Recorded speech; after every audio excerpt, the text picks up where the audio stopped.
Attempted murder on my mom's husband's mistress. So let's talk about how I was 16 years old and charged with premeditated attempted murder.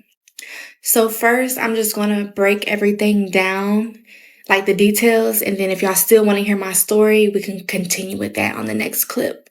But basically, I was 16 and I went to jail, and then I was 17 when I went to prison. I had got 16 years, which is 200 months in DOC, and after like a year and a half of being in prison, I was able to drop my time and only have to do 7 years, which was really a blessing from God because without him, it would have never happened. So my main charge is premeditated attempted murder following like aggravated assault with a deadly weapon, armed burglary with a deadly weapon. But that's my main charge that everyone sees and talks about. So basically, I had got attempted murder on my mom's husband's mistress.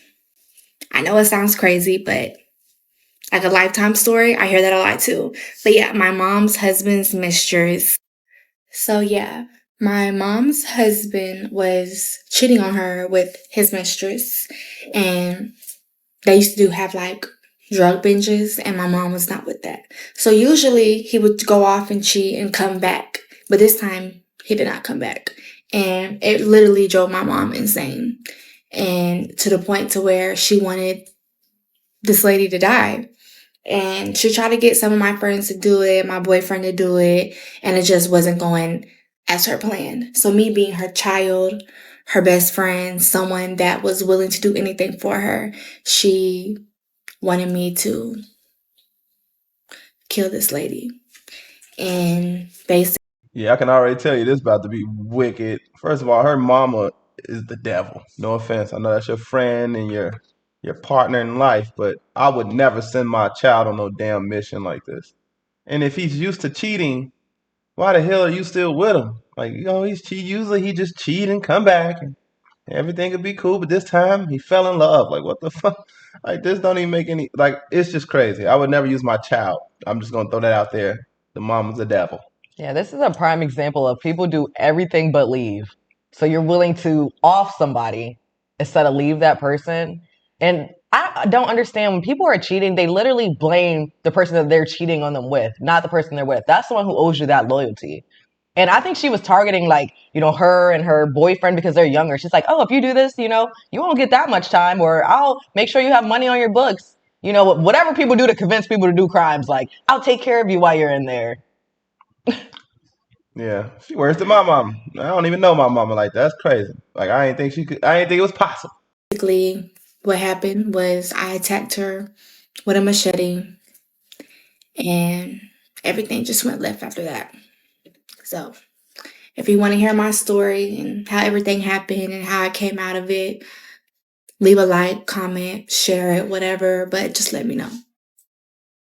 So let's dive into part 2 on how I went to prison for premeditated attempted murder. Okay, so basically I was 16 and I was living with my dad, and I've lived with my dad my whole life. But I decided to go live with my mom because she let me have more leeway, more freedom. She wasn't as strict as my dad. So when I moved in with her, it wasn't nothing unusual at first. It was the same routine.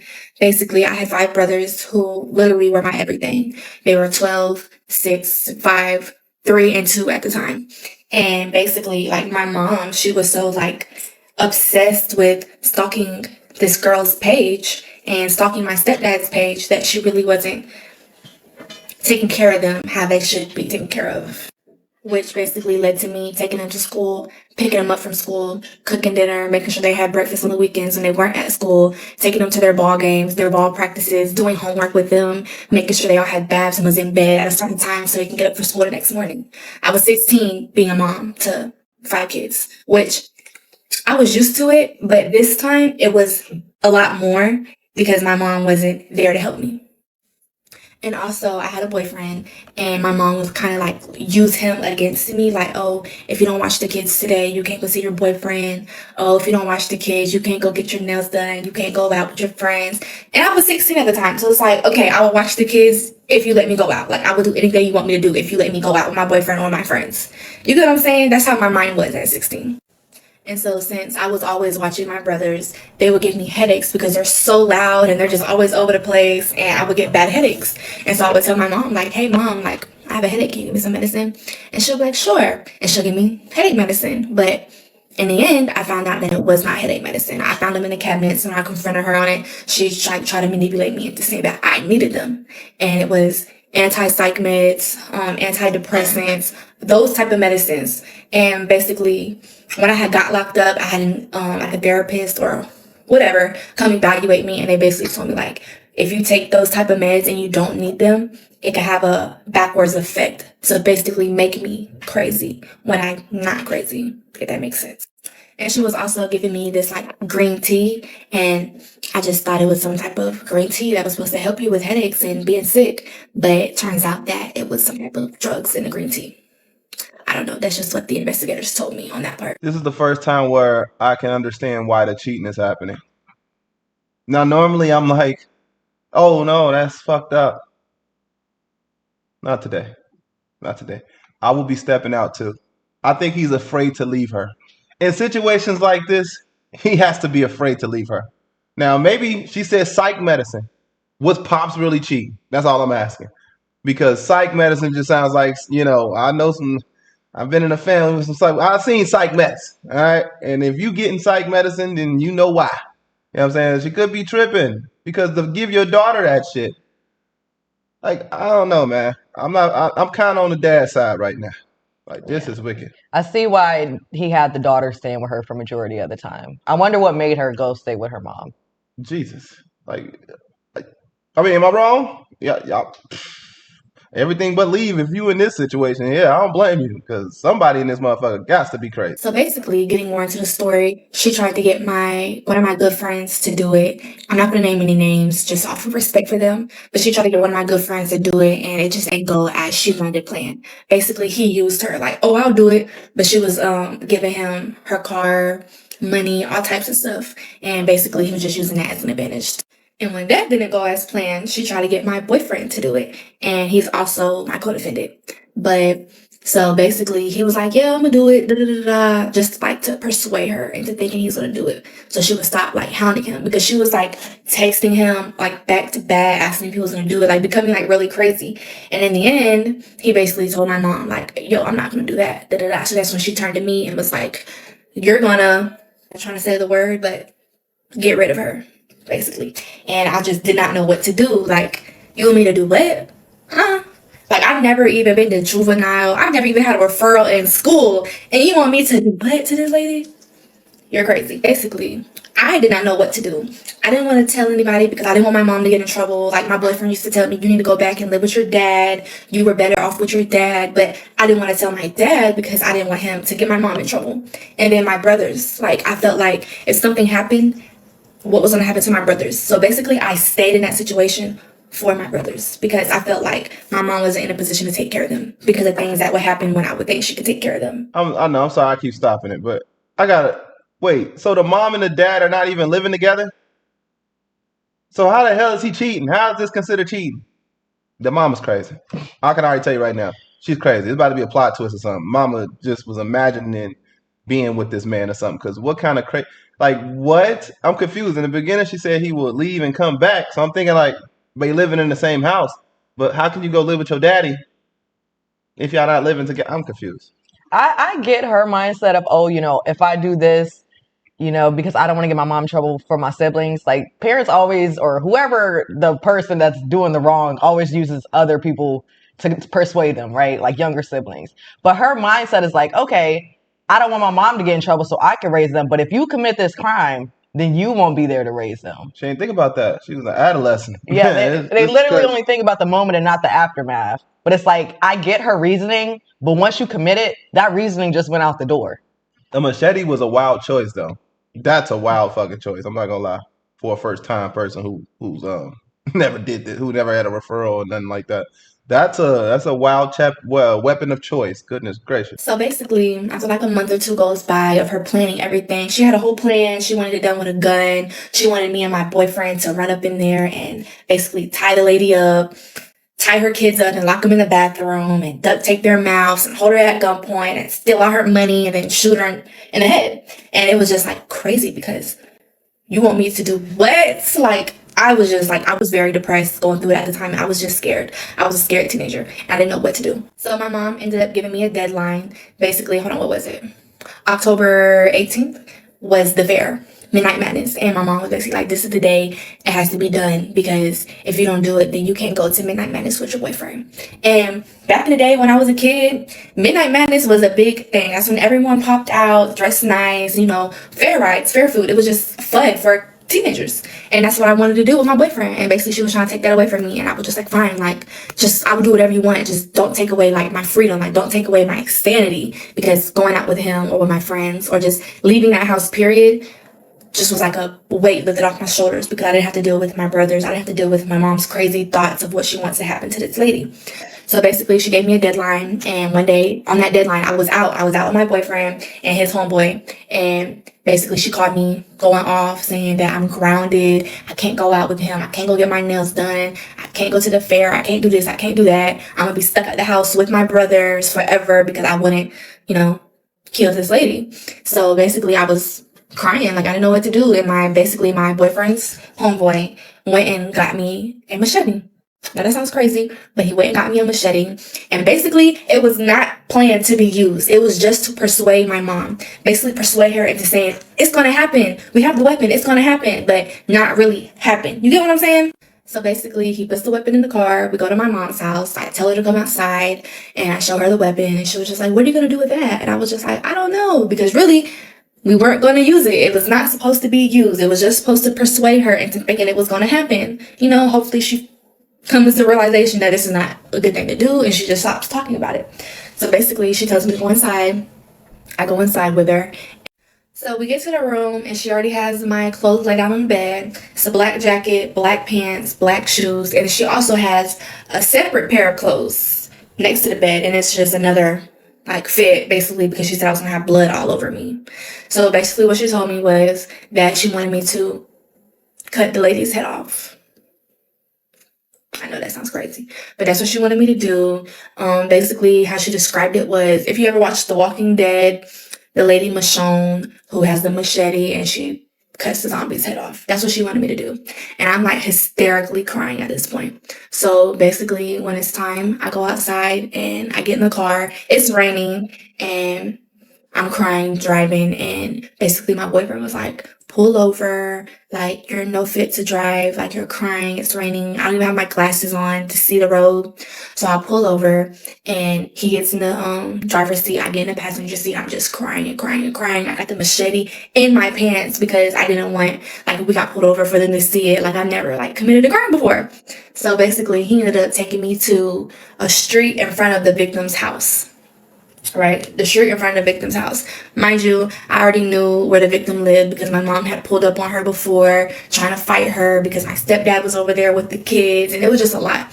So my boyfriend ended up driving a street in front of my victim's house, and basically he looked at me and was like, I don't want you to do this, you just need to go back and live with your dad, and it was better at your dad's, your mom is crazy. But me, I just could not tell my dad or anybody because I didn't want my mom to get in trouble. I didn't want anything to happen to my brothers because they needed me at the time. So, and I'm just crying, I'm like having an anxiety attack at this point, and I get out the car. And I got out the car and I walked all the way to my victim's house, and I get to her house, trying not to cry. I'm good. So I get to my victim's house, and basically her door, basically you could see into it. It was like one of those glass doors. And I looked in, and she's literally at the kitchen table doing homework with her kids. And she's doing homework with her kids. And I was just saying to myself, like, this lady does not deserve this. Like, she's a mom, just like my mom. She has kids, just like my mom has kids. And I couldn't even think of anything happening to my brothers, because about my brothers, like, I don't know what I would do to somebody if somebody hurt them.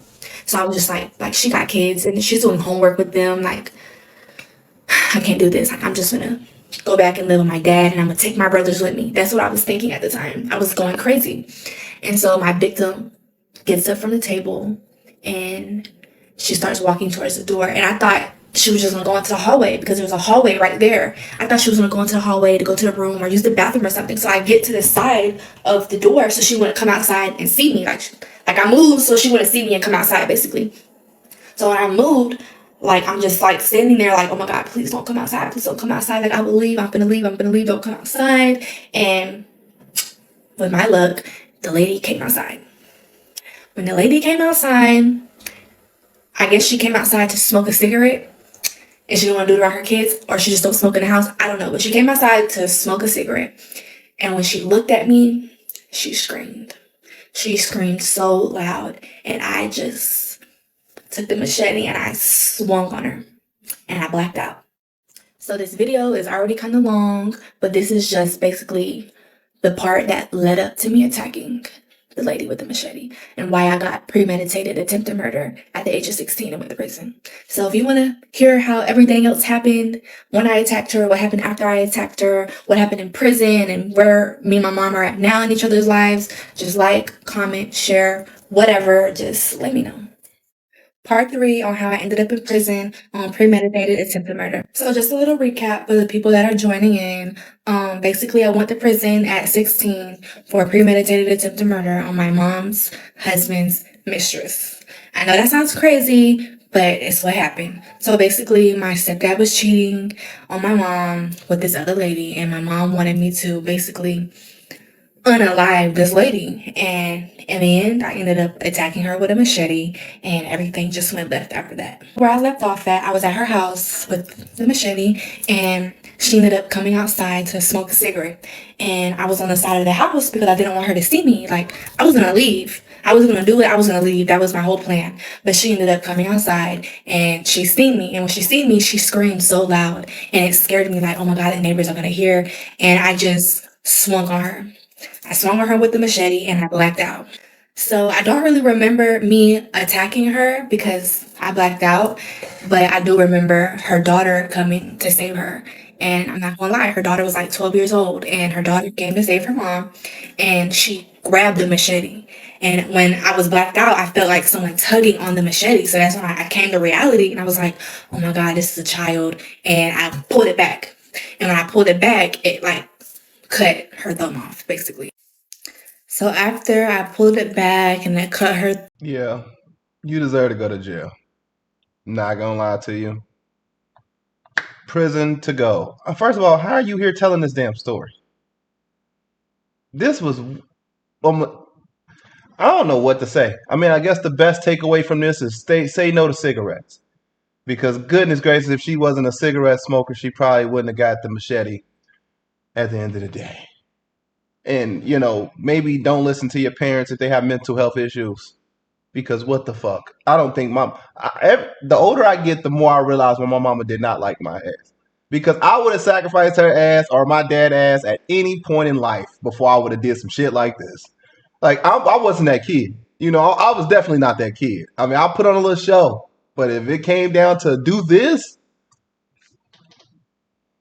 I used to call the police for fun. I ain't gonna lie to you. Just to see if they'd come.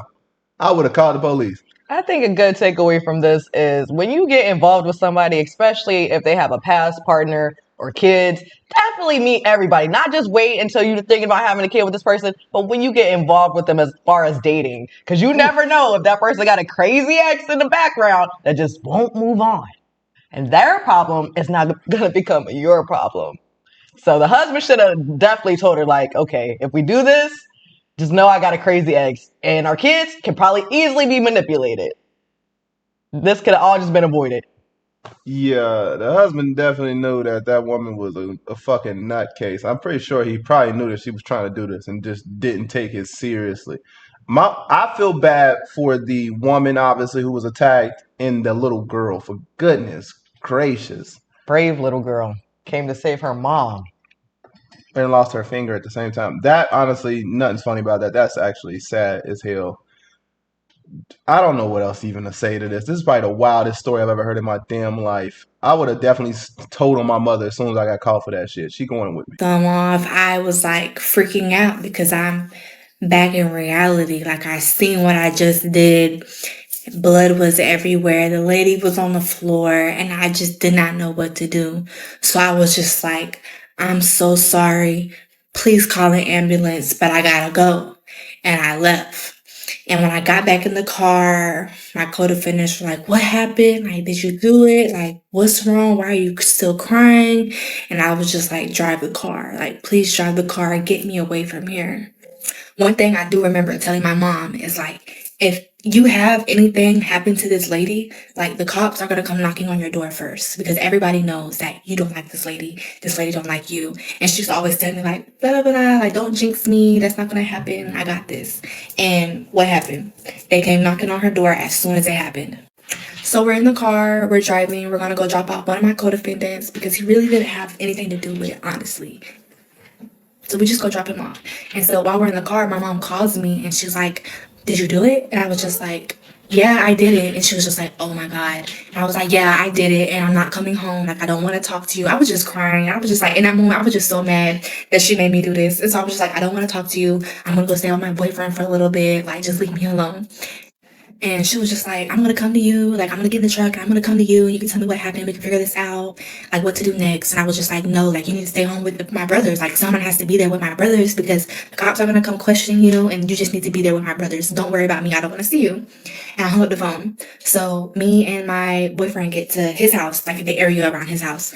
And my mom just keeps calling my phone. And when I answered, it was the police. And when I heard it was the police, I immediately hung up the phone because I was scared. Like, why are they questioning me? Like, I should have no parts. That's where my mind was at.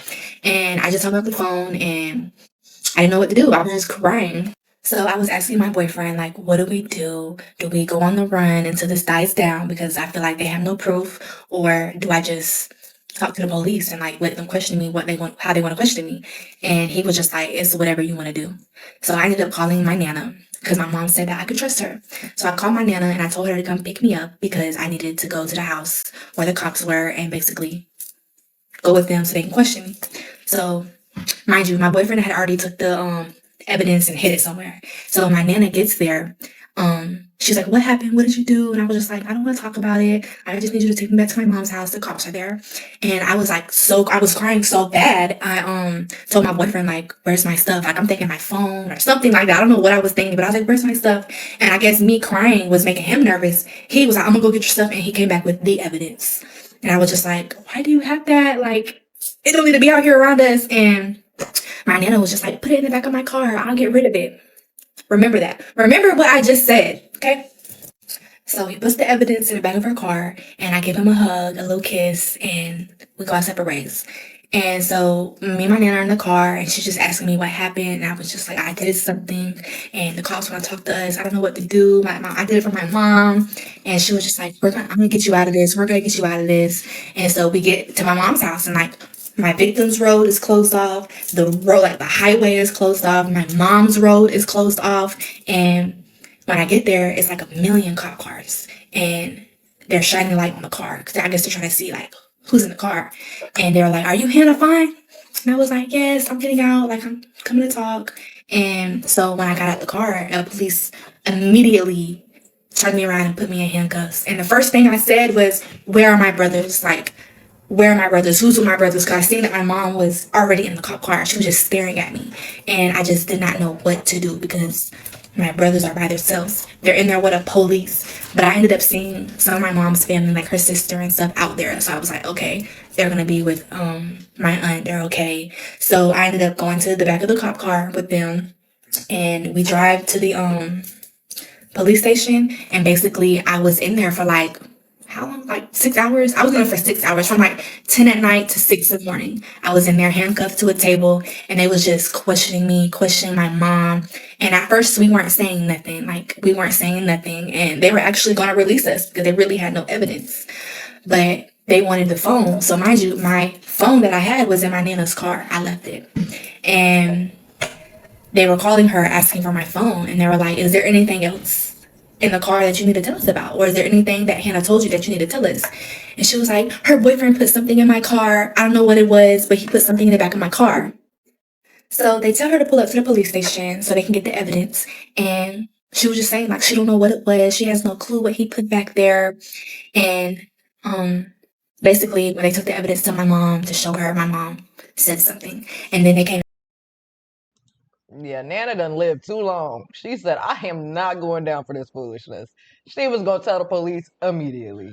The older I get, the more I'm on Nana's side. I'm not gonna cap. I'm not gonna lie. It was all gangster until they pulled her ass over, and it was like they didn't even have to press her too much. Is there anything else in that car that we need to be worried about? Oh my goodness! Her boyfriend put her.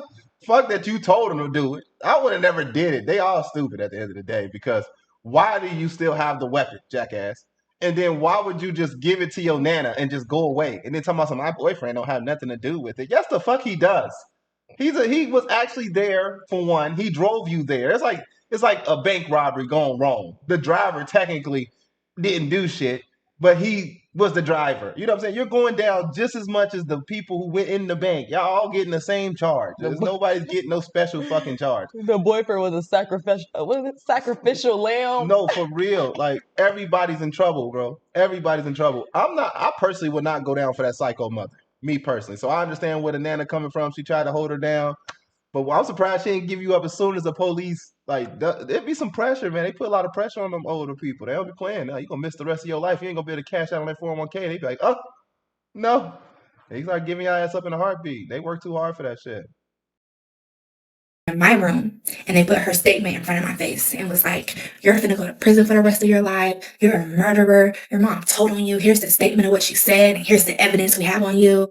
All the pictures in front of me, the statement in front of me, my victim in front of me. And I was just like, what? And so I'm reading the statement, and my mom basically turned her back on me. My mom said that I was crazy, schizophrenic. She had no idea what I wanted to do, what I planned on doing. She had no intentions on ever hurting this lady. I was jealous of the lady, and she was just throwing me under the bus to basically save her and basically say F her daughter. I'm not condoning violence, but my mama would have been next on everything I love. If I would have posted bail, mama, your ass would have been next. Yeah, I saw this coming. It's a reason why she ain't do it. Like, this is beyond bullshit. But let me stop pausing. Let's hear some more of this shit. Mama would have been next, 100%, and no way in fuck. Yeah. So I'm going to stop the video here because it's already a little long. But yeah, that's what happened. My mom turned her back on me, and what happens after is even more crazy than what I just said. So thank y'all for supporting me and wanting to hear my story. Just continue to like, share, follow me for the next part, and we're going to keep the ball rolling. I got sentenced to 200 months in state prison. So let's start part 4 onto why I went to prison for premeditated attempted murder. So where I last left off was when my mom turned her back on me and just threw me under the bus like I was nothing. So after my mom threw me under the bus, I just started crying hysterically because I was just terrified. Like, my heart was broken. So the cops were just like, I'm going to go to prison for the rest of my life. I'm a murderer. My mom sold me out. Just a whole bunch of crazy stuff. And basically, I was just like, bro, like, I would tell you, like, what happened if y'all just stopped talking to me like this? Like, please stop, please stop. Like, I was just hysterically crying.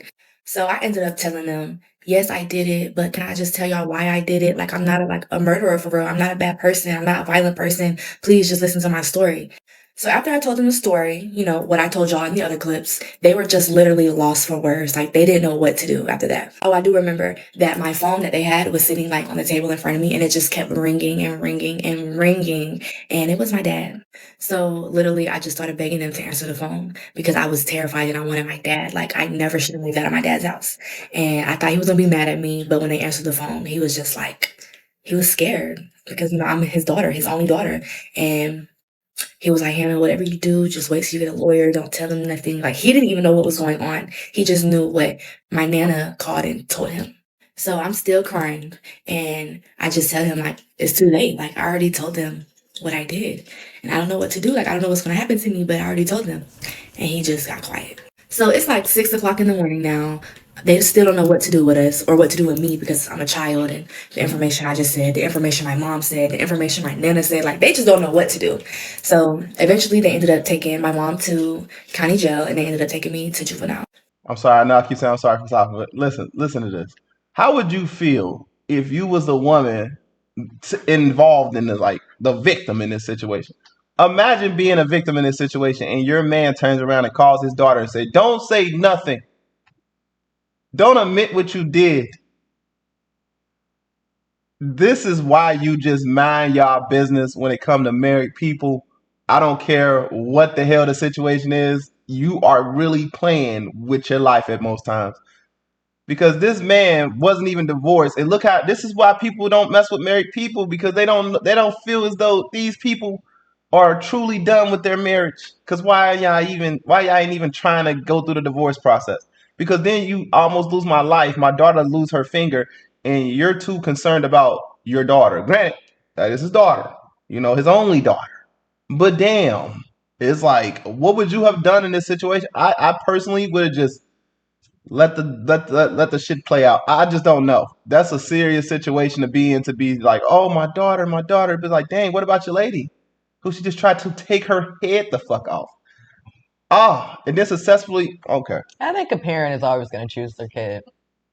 yeah, it's a sad picture. I'm not gonna. It's a sad situation. At the end of the day, you do put yourself in a rough situation with people when they have kids. But if they kids are this unhinged, then just stop fucking with them. That's what I would do. As I say, you got to meet the whole family. They all crazy. The whole family is a nutcase. Even her, the storyteller. Y'all all nuts. I'm not gonna lie to you. You may think like, oh, I've never harmed a fly, but me either. But the never in life would I have thought like, let me just go do this. Like, no, I still don't want to do that shit. You have to just do something to me or something. In this case, I'm not doing it. So the fact that you went on and did it shows a lot about you. I don't know what to say, but you ain't as innocent as you may think. I'm just trying to figure out how she ended up still being here. It couldn't have been 16. How old is she? Like, I know she ain't go to prison for that long. Let's see. So once I get to the juvenile facility, they housed me, and I really don't know what to say about my time in juvenile because I was only there for a week, and then after that week, they transferred me to county jail because I was being tried as an adult. So I get to county jail, they transferred me and my co-defendant, and he goes to the juvenile pod for boys. I go to the infirmary because they don't have a juvenile pod for females. I was literally the only female juvenile in county jail, so I was housed in the infirmary, and I got some stories about the infirmary, but it really wasn't that bad. Like, the guards, they were very nice to me. They ended up putting a TV in my room. I could watch TV all night. I was able to use the phone all day, call my dad, just calling my dad all day. I know I was bugging him. I had food. My dad sent me packages. Like, it wasn't bad. But get back on track. I ended up doing 15 months in county jail because my mom decided to take her case to trial. I pleaded guilty, but I still had to wait for my mom's trial to be over for me to get sentenced and for my co-defendants to get sentenced. So my time in county, I had this lawyer that my dad had got for me, and he always came to see me, basically just keeping me updated on like the things that my mom was saying. And some of the things that my mom was saying was actually pretty wild. My mom was doing and saying anything to get out of this situation and just leave me in it to deal with it by myself. So I found out that my mom said I was jealous of my victim because I was in a relationship with my stepdad. So when I heard that, I was just heartbroken, crying again. I did a lot of crying. So 15 months go by of dealing with this, and my mom's trial finally comes up, and basically she had her side and I had my side. So after the trial was over, she ended up being found guilty. And then, shortly after, we had our sentencing date. And so the day of sentencing, I got sentenced first, and the judge sentenced me to 200 months. So that's 16 years. Now, when he said 200 months, I didn't know how long 200 months was. So I started counting on my fingers, and I ran out of fingers, and I was like, that's 10 years. Like, how long is 200 months? Like, why ain't nobody telling me how many years 200 months is? Like, I was starting to freak out a little bit. And my dad, he basically just stormed out of the courtroom, crying. My family, they was all crying. I was crying. They had to get me to the back, and that's when my lawyer told me, like, Hannah, 200 months is 16 years. And when I heard the years that I got, I just fell down to the ground crying. Like, at this time, I was 17 now, and I just felt like my life was over. I felt like I was never going to have a life. And honestly, I just wanted to die. Like, I did not want to be here anymore. I felt like my life was over. So they take me back to county jail, and when I got back there, like, a lot of the guards was waiting for me, and some of them was even crying. So they take me to the office where my therapist was at. Her name was Miss Fry. I will never forget her. She was such a sweet lady. But she was in there with a couple of the officers that I got close with that really looked out for me, and we're all just crying because they didn't think I was going to get that much time. I'm going to stop the story here. So if you want to hear how long my mom got and what happened when we got transferred to prison, just give me a like, a comment, and a follow. and part 5 will be here shortly. Part 5 onto why I went to prison for premeditated attempted murder. So, to everybody who's new here, my name is Hannah, and I got locked up for premeditated attempted murder. Basically, I was manipulated by my mother, and basically, she wanted me to unalive her husband's mistress, and I ended up attacking her with a machete. And yes, it sounds bad. It's like a Lifetime story. I already know. But to catch up on everything, part 1 through 4 is already uploaded on my TikTok. So now for the big question. My mother ended up getting 55 years. So after we were all sentenced, they ended up moving me from the infirmary to the adult pod. But since I was still underage, I had to be locked in the cell 24 hours. So mind you, my whole 15 months in county jail, I never seen my mom. But when they moved me to the adult pod, I was able to see her through the window on the other adult pod, since we weren't able to be on the same pod with each other. And we would literally just look at each other, just like looking at each other. And then I started getting little notes on my breakfast trays from my mom. And on the little notes that she would send me, basically she was just telling me like everything I would need to take with me when I went to prison, stuff I couldn't take with me just because she already knew. And she would just tell me how much she loves me and she's sorry that we're going through this. And I used to look forward to getting those letters. I looked forward to getting those letters. Like, it just used to make my heart, like, so happy that my mom was writing me letters and talking to me. So after about like a week in county, after we were sentenced, we were shipped off to prison. And it was like 50 of us. And like all the women, they were all like handcuffed to each other. Like one person here, and then another person was right next to them, handcuffed and shackled. But since I was a baby, I couldn't be handcuffed to another adult woman because I was a child and she was an adult. And so when I seen all the women start coming in and stuff, I was just looking for my mom. Like I was just looking for her just because I wanted to be next to my mom on this ride to prison. And I know y'all are thinking like, why were you looking for your mom? Why'd you want to be next to her? Why were you happy she was writing you notes? But at the end of the day, that was still my mother. And I was so scared of going to prison. I was so scared of going to prison that, sorry. So I was so scared of going to prison, and my mom was the only person I knew. Like, I've never been in this predicament before, and my mom's my mom. Like, I've known her my whole life. So I just felt comfortable being with her, even though of our situation and like her trying to manipulate me and throw me under the bus. I just still wanted my mother. So they started putting us on the bus, and all the adults went to like the back of the bus. And then on the front of the bus, it was a caged off area for like pregnant women, crazy people, and juveniles. So it was me. I sat next to a pregnant lady and then another lady next to me that could not fit in the back.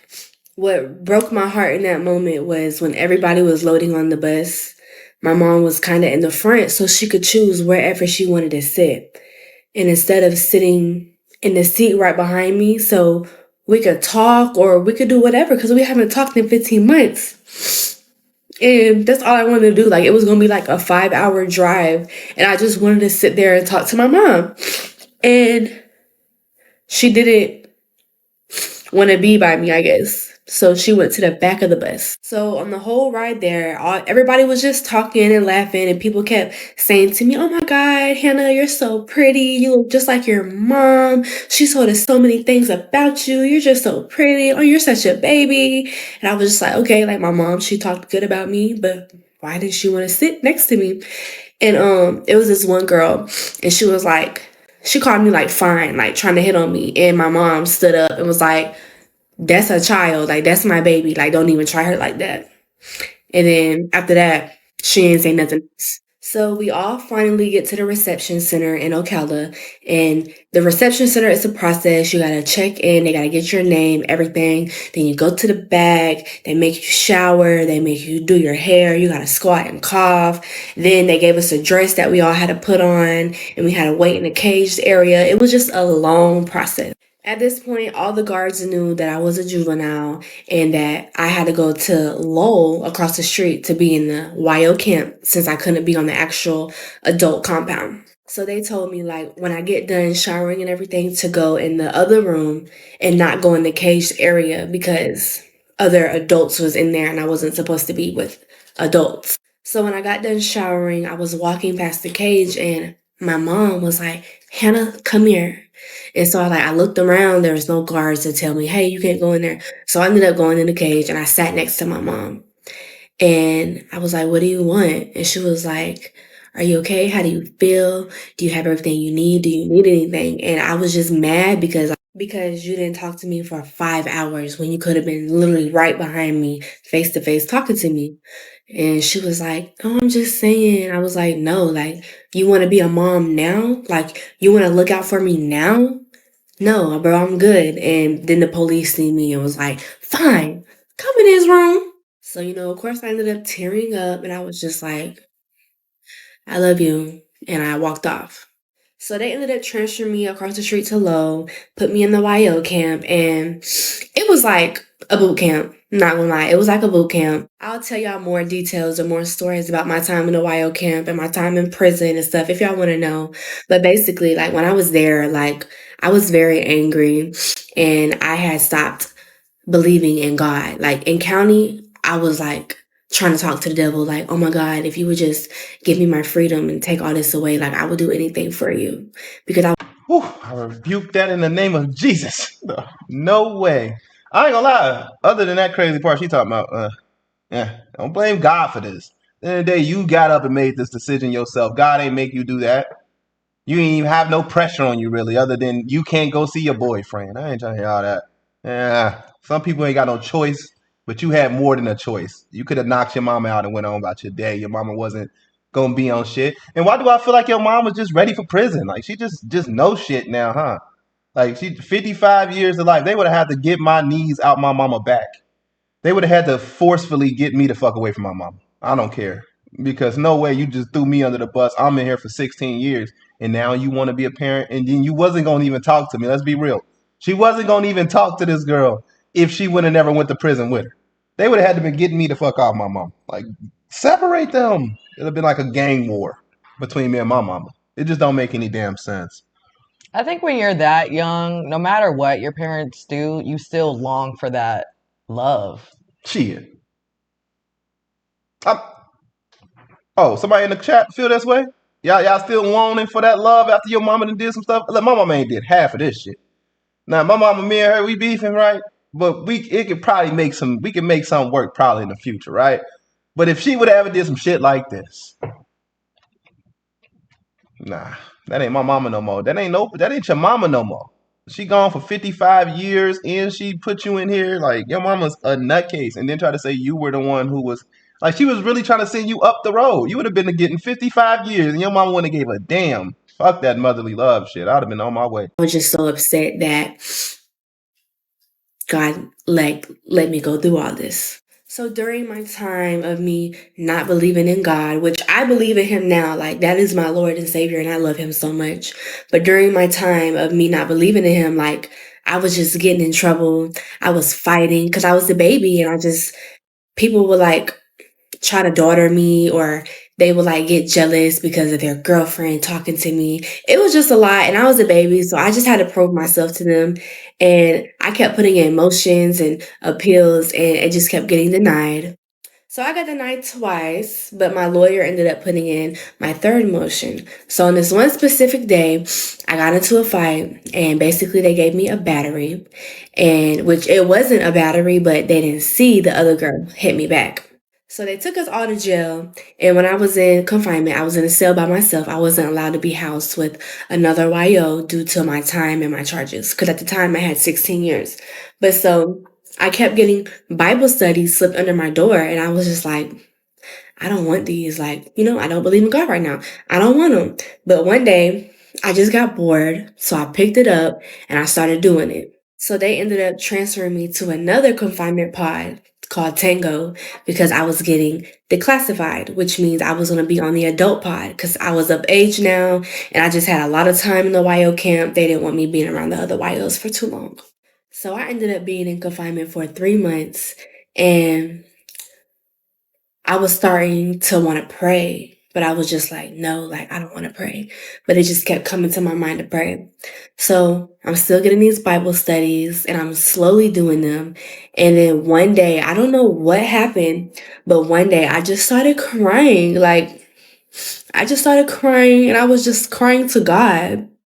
Like, I literally got off my bunk and got down on my knees and was praying and talking and yelling to him. Like, I was saying, God, please help me. Please get me out of this situation. Like, there's no way I could do 16 years. Like, my life is going to be over. Please just let me go home to my family, like my brothers. Like, I miss them so much. Like, just please help me at least lower my time. Like, please just, you don't have to send me home now, but just lower my time. And I was just like, I promise I will never turn my back on you again. Like, I was just mad at you, but I really love you. I was just mad at you. I will never turn my back on you again. And it was a lot. Like, I was just having like a mental breakdown. So after I get done crying and praying to God, I'm finally calmed down. Like, I felt a lot better. And I was like, I'm just gonna go take a nap. So right before I fell asleep, a guard came to my door and was like, fine, you got some mail, like, come get it. So I got up to go get my mail. And when I looked down, it was a letter from my lawyer. And when I opened it, like, I opened it so fast because, like, I don't ever get letters from him. And so when I opened up my letter, basically he told me that my motion was approved and that I had court like after my birthday. So I immediately start crying because I kept getting denied. Like, my emotions got denied, my appeals got denied. And so I just found it crazy. Like, after I just got done praying to God and telling him that I was never going to turn my back on him again, as soon as I got done doing that, I get a letter from my lawyer saying that my motion finally got approved. And I was just crying and crying and crying because, like, God really did that. Like, all he wanted was for me to believe in him. All he wanted was me to love him and for me to put him first, and he was going to help me. But he wasn't going to help me if I kept denying him and turning my back on him. So they eventually let me out of confinement and they ended up shipping me back to the reception center because GP, which is general population, were also allowed to be there, not just the receptionist, the RNOs. So they ended up shipping my mom to Lowell. So I did a lot of time at the reception center and I also did some time at Homestead. But during this time, which if y'all want to know about my time there, y'all just ask and I will tell y'all, I'll give y'all story times because it's some crazy things that went down. But after my birthday, I turned 19. I ended up going to court. I think I went to court on June 24th. Or no, I think that's the day I got sentenced, was like re-sentenced, was June 24th. But I ended up going to court. And when I went in there, you know, my lawyer was there, the state attorney was there, and she was kind of like on my side. Like, she did not want me to get that long. And so I talked to the judge, and basically he just said he was going to give me a chance. He said he was going to give me a chance to get my life together and to fix myself. And he took back like 9.5 years and I only had to do 7. I ended up getting like some game time and stuff. So instead of doing like 8-ish, I was only able to do 7, which I am so grateful for. And it's all because of God. And I just love him so much. And I'm just so appreciative and blessed for the blessing that he gave me to fix myself and to get myself together and to build a life for me because I have a purpose and I'm slowly figuring out what my purpose is. So if y'all want to know more stories or if there's any questions y'all have, just ask me and we can keep it going. But yeah, this is my story and this is my testimony. It's all because of God. Man, at the end of the day, God is good. I mean, God is good. You dodged a huge bullet in this situation because I was wondering at the same time is that if she was pretty much manipulated, you know, coerced, I don't know how to say that word for real, but you know what I'm saying, coerced into doing this thing, then I would assume that they was gonna show her a little favor, but I thought the 16 years probably was the favor considering that, you know, the mom got 55 years for like, you know, planning this damn thing. But at the end of the day, at least she was able to get her freedom back. No one lost their lives in this situation. Again, I feel truly sad for the little girl who was trying to protect her mom and ended up getting hurt in this situation, because that's the and the mom too. Because at the end of the day, being with a man shouldn't be cost you your life. You know what I'm saying? It's not her fault. You know, you blame the husband in that situation. You don't blame the woman, because she's just as manipulated as you, unless she knew you exist. And I'm not saying you should ever go with a machete, and please don't take that from this. I'm just saying, in certain situations, you should be more on the person who left you than the person they left you with, because they don't really know the full situation. Unless they do know the full situation, then you can have some type of energy towards them. But if they just know y'all was married and y'all separated, that's all you know, then you can't really, I feel like what they gave the mom was justified. She should be in prison for the rest of her life, because she's just unhinged. She don't know how to deal with her emotions at the end of the day. If you're the type that feels like, oh, somebody wronged me and I should take their life, you should probably go to jail or some type of home where people with psychotic issues go. And no offense, if you've ever been in this type of situation and overcome it, that's a miracle in itself too.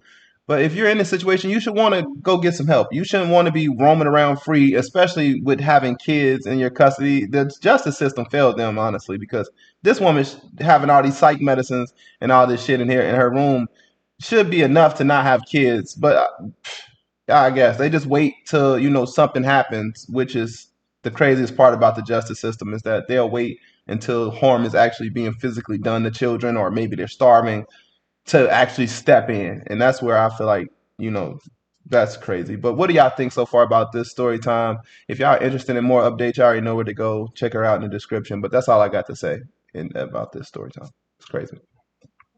Yeah, this mother definitely used her daughter's love for her siblings against her and just wanting to be a kid at all. Like, people always manipulate younger people because they don't really think about the future and what could happen. And I really believe that the mom was targeting younger kids to do this stuff because she's like, oh, they're not going to get that much time. But she, at the end, ended up getting like 55 years. So if that was the case, I don't know why she would jeopardize her daughter's life. And I'm pretty sure that's why she didn't sit with her on the bus, because that guilt probably eats her up every day. And a lot of people probably don't even know what actually happened. So yeah, she was just trying to avoid that truth being leaked. Because man, she would have had a hard time in jail if they found out her daughter's in there because of her. Yeah. What are y'all thoughts when it comes to this story, Messy Family? Is this probably the wildest story you've heard so far on this channel? I'm going to say this is the wildest story I've heard on this channel. I'm not going to lie to you. I've never heard a story close to this. But, there's going to be more stories, I'm sure, that's going to be hopefully, that's not like this. Why do y'all feel like the mom got 55 years, though? Because I'm not saying she shouldn't deserve some type of time, but y'all think 55 years is crazy for something that didn't, I think it's the child. I think the child getting hurt really put that extra time on her. Because I've heard cases where people who actually unalive people, like took a person's life, didn't even get that damn much time. You know what I'm saying? And just imagine putting a hit on somebody and getting that much time. You ain't even do the crime. I mean, she was drugging her kid, and they found that out.